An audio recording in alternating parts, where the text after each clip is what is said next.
So what I'm going to talk about is a project that we implemented um, regarding GERD, gastroesophageal reflux disease in Latin America. And another co-author of this presentation is Professor Henry Cohen. He's a professor of gastroenterology and president of the World Gastroenterology Organization. So the reasons for these projects were online CME is forecasted to cover half of the education taken by practicing physicians. Okay, it's growing very fast. It offers extended reach to the target audience, including remote and international settings. And if you think of America, 2/3 of the population of all 600 million people, 2/3 of us speak Spanish. So this allows us to do international projects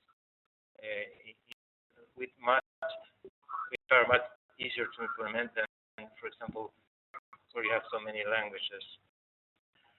So is that education about frequent gastroenterology topics is needed across Latin America as a frequent condition.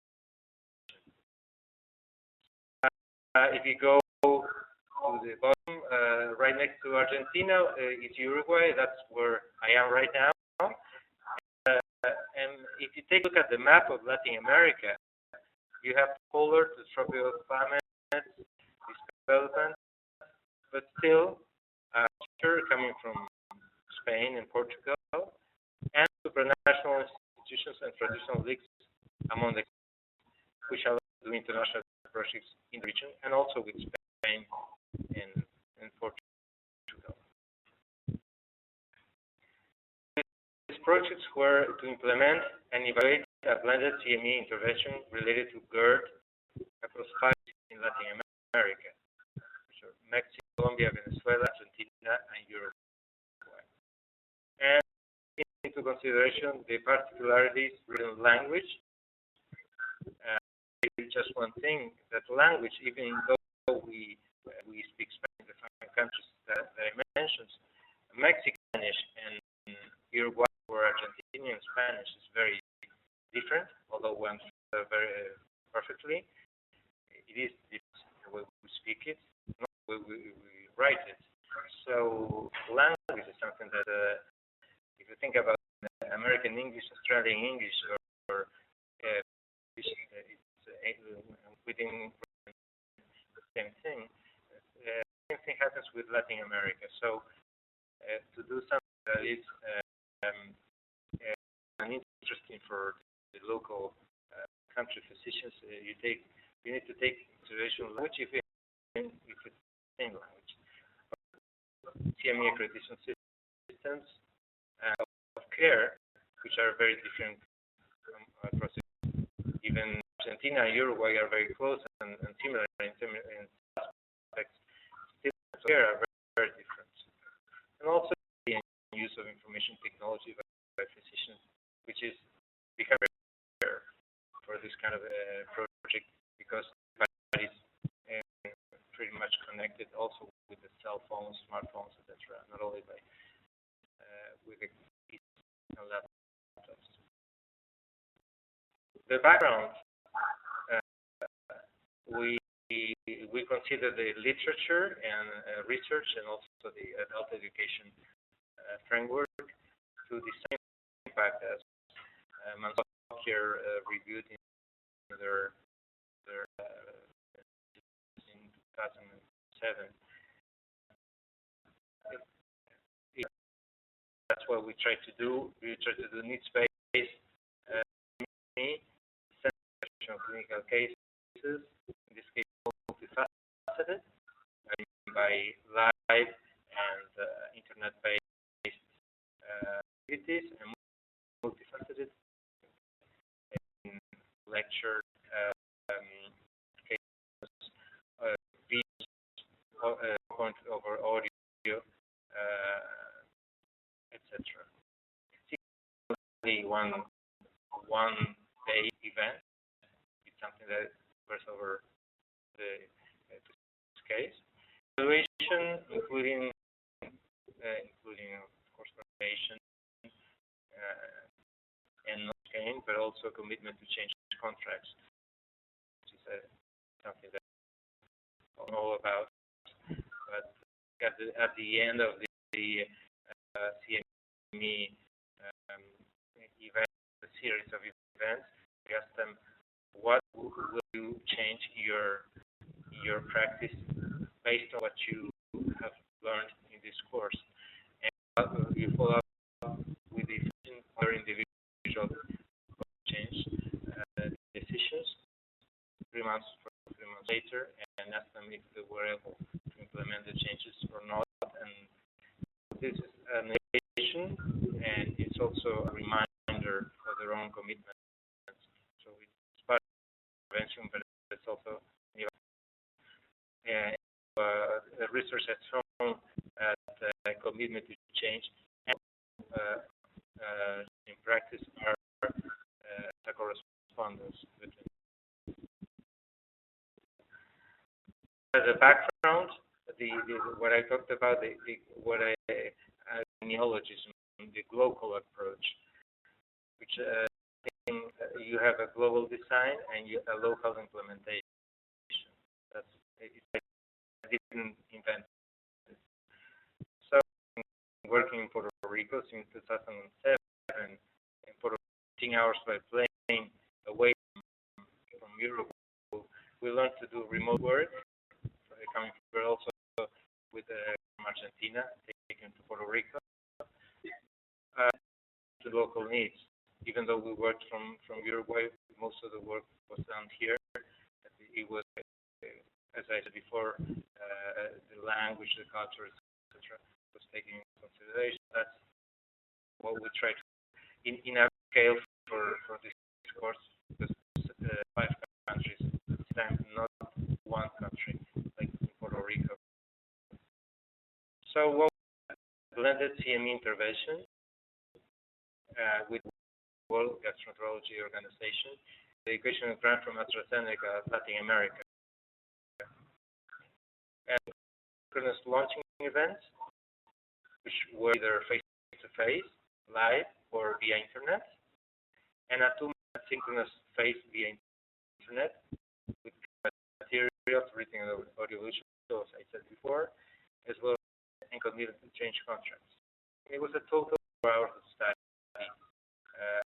to finish the course. In Uruguay and then deployed in 5 countries during last year: Mexico, Colombia, Venezuela, Argentina, and again Uruguay. And leaders were involved in the adaptation and implementation. I mean, they did the materials, adapted them, and they also participated in the labs and in the online sessions.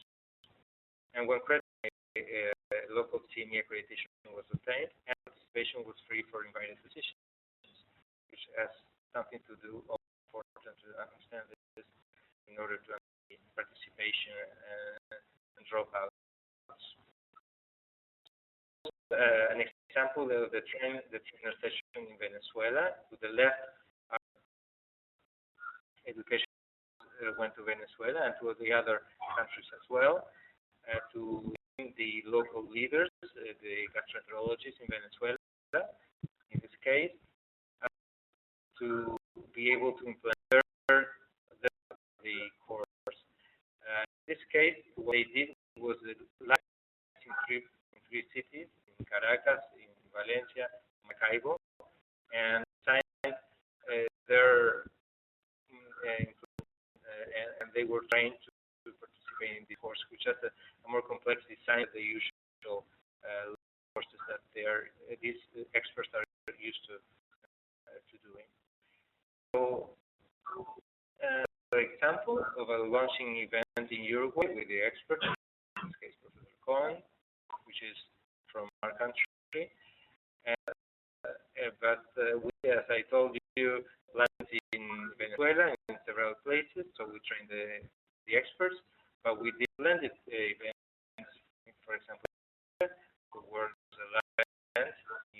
but there was an internet-based presentation like the one we're having right now for the rest of the physicians in the country.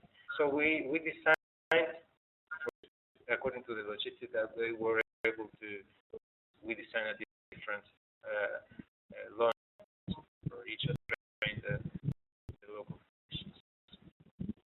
So those had a series of topics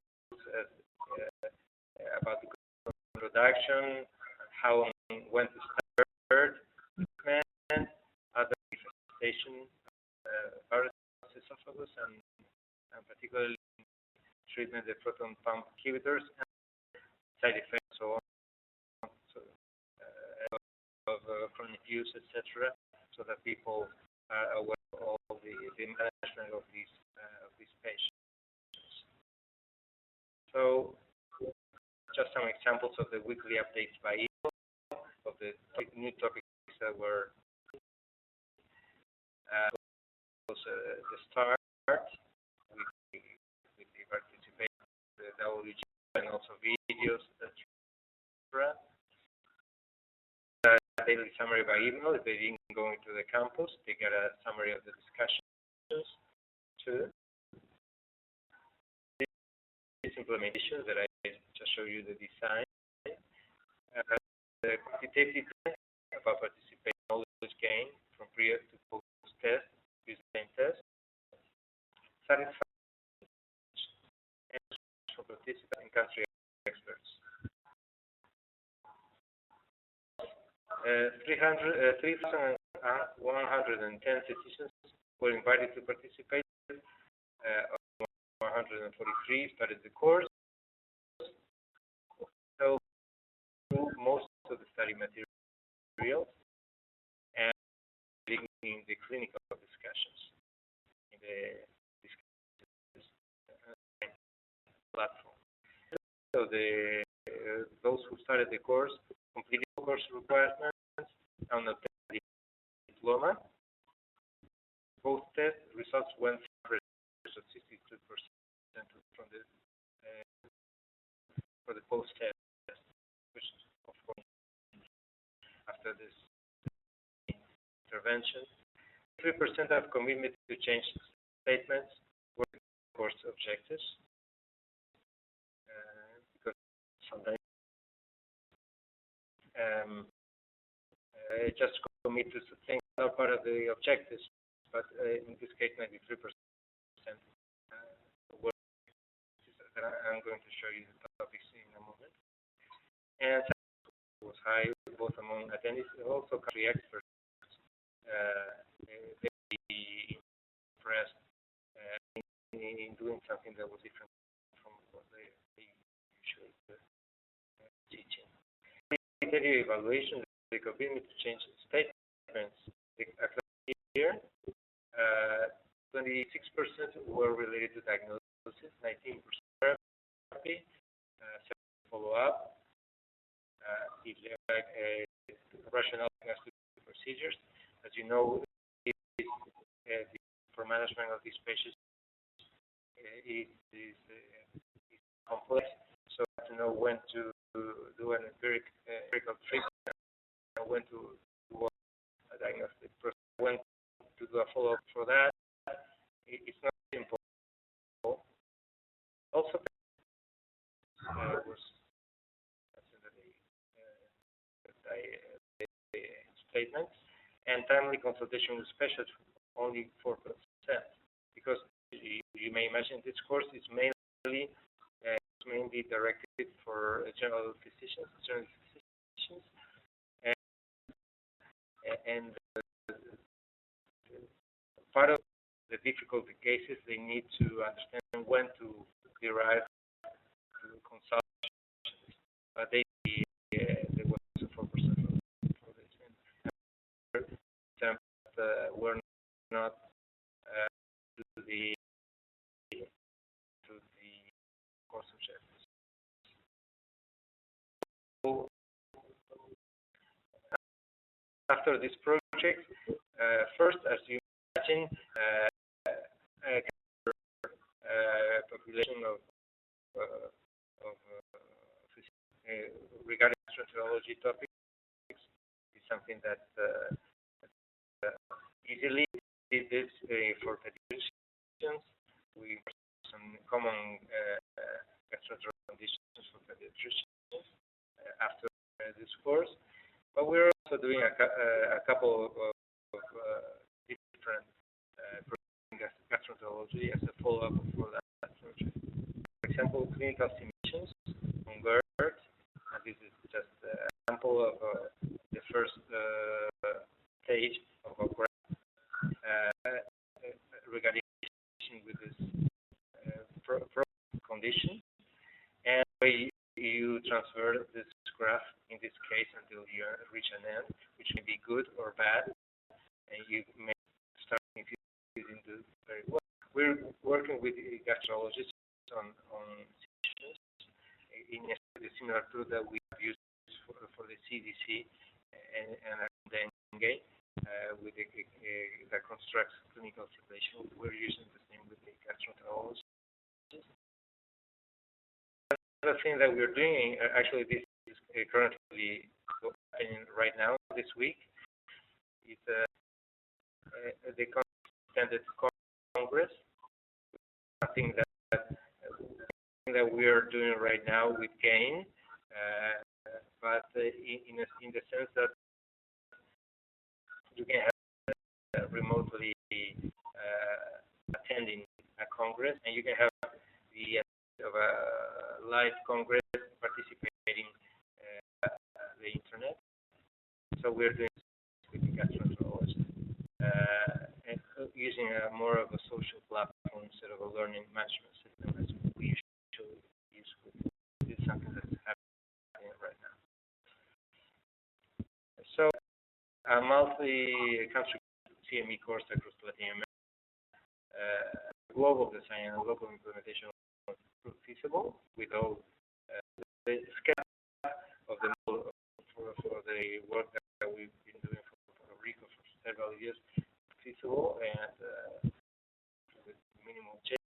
This year we're implementing in other courses both in Spanish and Portuguese, which is the language difficulties.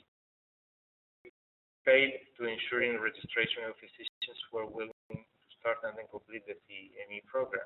So the people who are then the people who participate, people who finish the course, there's a out rate which needs to be addressed, so that those physicians that you invite are going to participate, begin, and then finish the program if possible.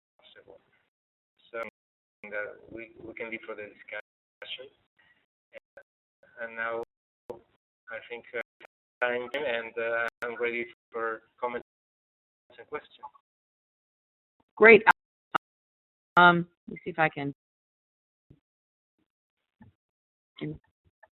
Oh, there you go. Have we got questions, Lisa?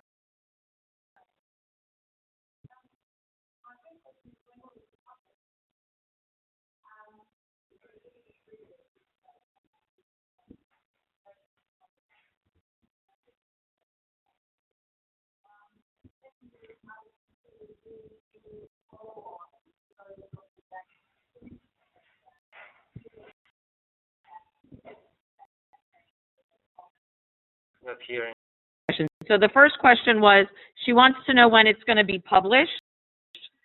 It's an excellent study. And then the second question was, have you followed up with the physicians who finished the study in terms of looking to see what was they're doing with their commitment to change? Yes, we are planning to publish this experience in a gastroenterology journal with Professor Cohen and his team and our team. And the second question is, yes, we have, but regarding the follow-up of commitment changes, I don't have that information yet, but we will that will be the publication. One comment in general regarding commitment to change. The method was created in Canada, and there of answering follow-up when you months later higher than what you usually get in our courses. We something more cultural of being more Latin way of being us, but with the way we're implementing the follow-up, we do a follow-up by and in situ anything else. But follow-up are lower than what's published in the literature. The Canadians.